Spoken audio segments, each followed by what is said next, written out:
Alrighty, welcome back to the channel. Today's video is going to be all about the cold weather gear that I wear upon fishing in the colder months.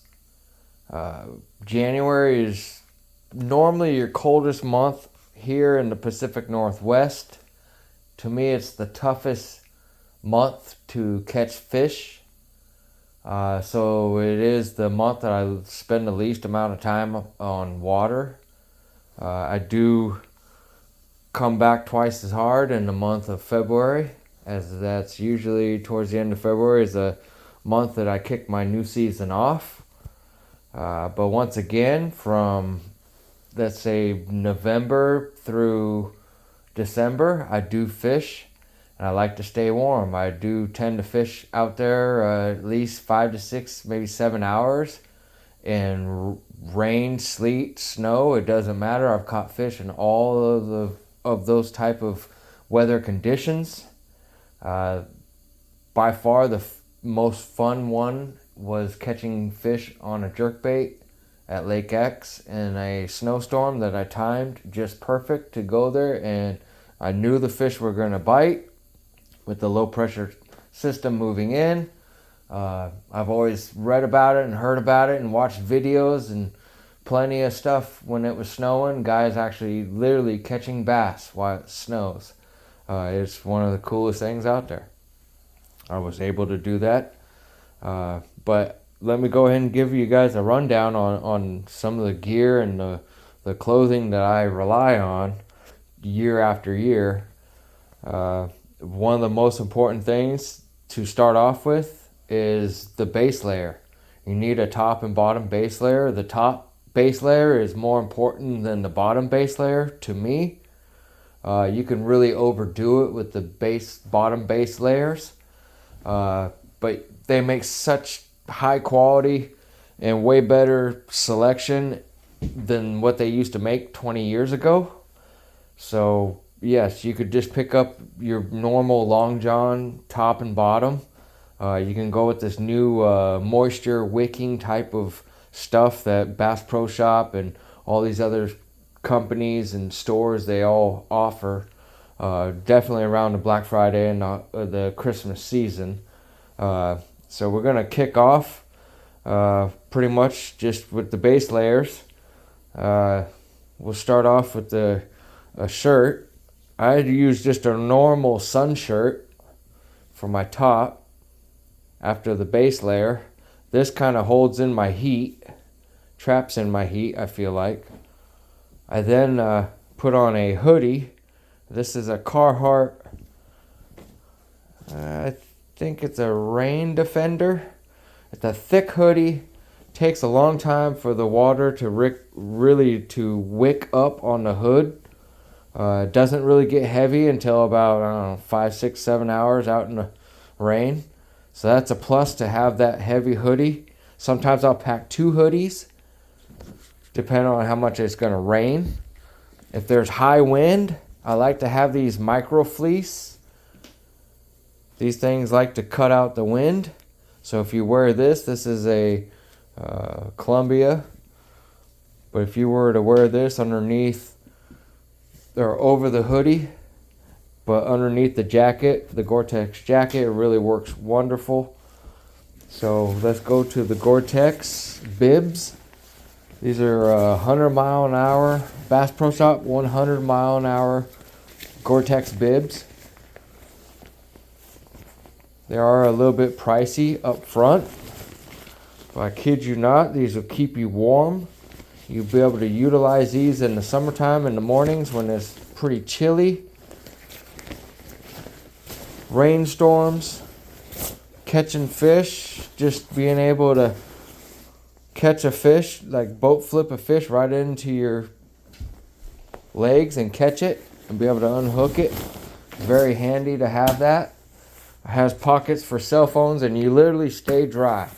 Now, one of the keys that I'm going to tell you when you're putting those on is to do one roll on your pant leg when you put these Gore-Tex bibs on. Because what happens is that when you put these on and you're out in the rain for 5, 6, 7 hours, the water, rainwater will run off the pant leg and it'll start to wick up your pant leg. So I found out that if I was to do the one roll, it's less likely to wick, 12 inches up your leg, 8 to 12 inches of water up your leg, which is not very great, especially in colder weather. So we got the Gore-Tex bibs right there. We got the Gore-Tex jacket. This is the extreme cold weather jacket from Cabela's, the guide wear. This is also pretty pricey, but it is well worth it. And this is like top of the line gear, in my opinion. When it's super cold, when it's normally like, 30, no more than less than 30 degrees, I'll wear these boots right here that I have on. They're just a normal Columbia hiking boot. I'll wear a pair of socks, maybe 2 pairs of socks with these. If it gets any colder than, 35 to 30 degrees, I put these Ranger boots on. They're big clodhopper ones, but they're 600 milligram boots or Thinsulate. They're really heavy duty boots. They my feet actually will sweat a little bit with these on, but I'm telling you, when it's super cold, they're great boots to be able to utilize and put on. You just got to watch your stepping and all that stuff with it. As far as socks go, just your normal, these are Dickie wool socks. I don't think they're actually 100% wool. Last thing you really want your feet to start doing is sweating. Gloves. I have many different pairs of gloves. I like these glove liners right here. These are like hunting glove liners. They're very handy for first thing in the morning. Just I can fish with these on too. When I'm just operating the boat, I have these Carhartt leather Thinsulate 150 gram insulated gloves. You can see I've had these for quite a while. They're very, very good to drive the boat with the big motor. You can't really fish with these on. Plus, if they get too wet, I tend to not wear these so much in the rain because we all know how leather and rain get. This is when it's really cold. Whether it's cold or not, I like to wear these gaiters around my neck, my ears. It's made by SA Company. You easily go on Google and Google that company.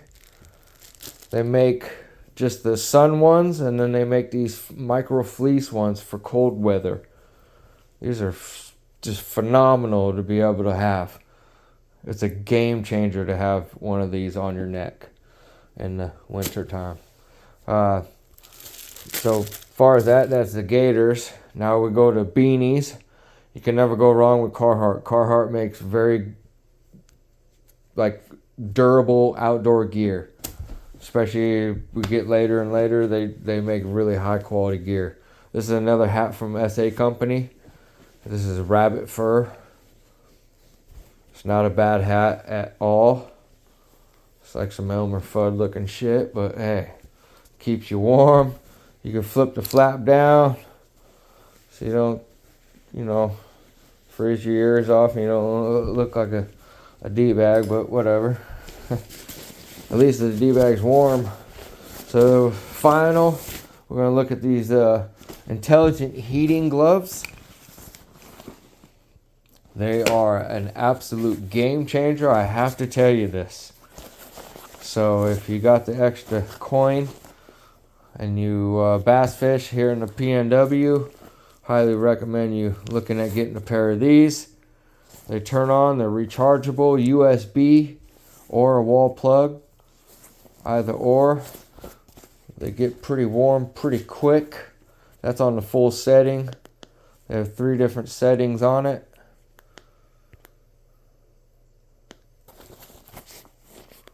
Definitely rechargeable. I'll show you a little battery pack in the wrist that they have with it.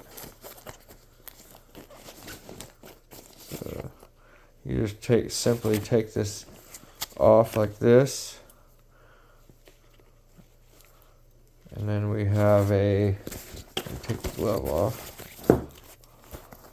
Zip that. Take this charge cord back out. See, it's a wall plug or a USB. I got a USB in my boat, so that makes it handy.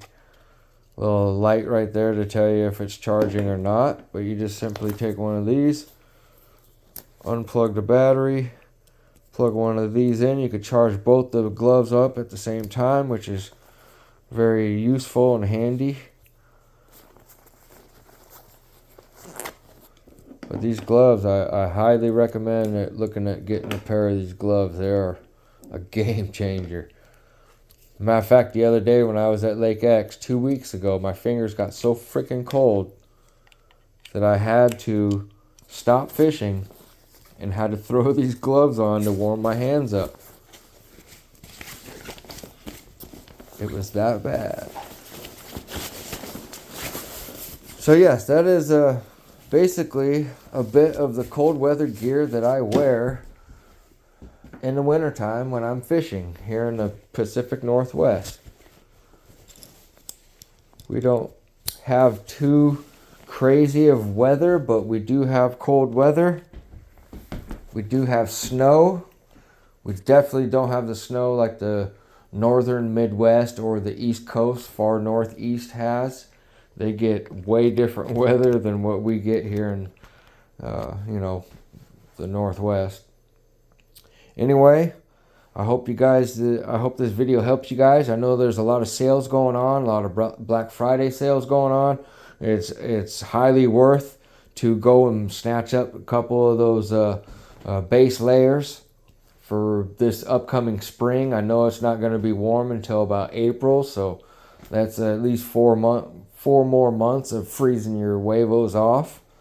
Highly recommend picking up some of those Carhartt Rain Defender sweatshirts. They're really thick. I think they make 2 different types, which have a quarter zip, and that's the non-quarter zip.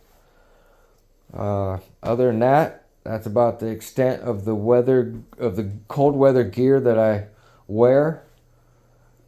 If it's not cold, I'm usually wearing sunny weather gear, as in sun shirts and sun shorts. But until then, I'm stuck wearing this cold stuff just to stay alive out there. Anyway, thank you for watching.